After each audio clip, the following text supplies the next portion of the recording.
of an engine's crankshaft is transmitted to the wheels by the drive shaft.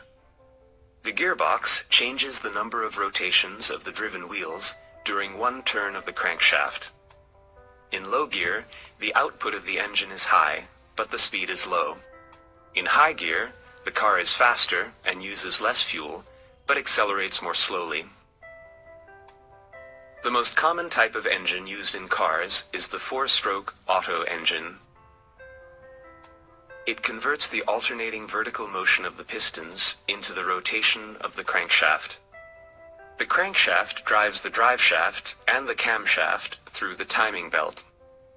The camshaft operates the valves which ensure fuel intake and the expulsion of exhaust gases through a coordinated rhythmic opening and closing.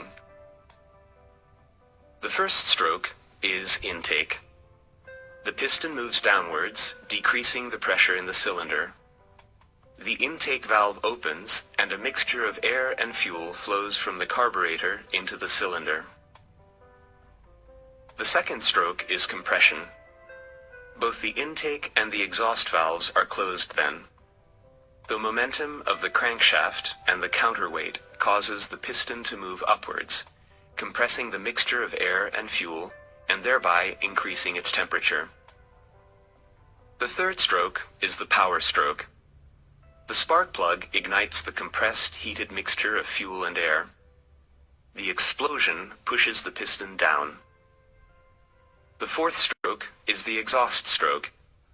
The piston moves upwards, the exhaust valve opens, and the exhaust gases are expelled. As you can see, the linear motion of the piston is converted into the rotating motion of the crankshaft in the engine. The energy necessary to move the piston is provided by the combustion of fuel.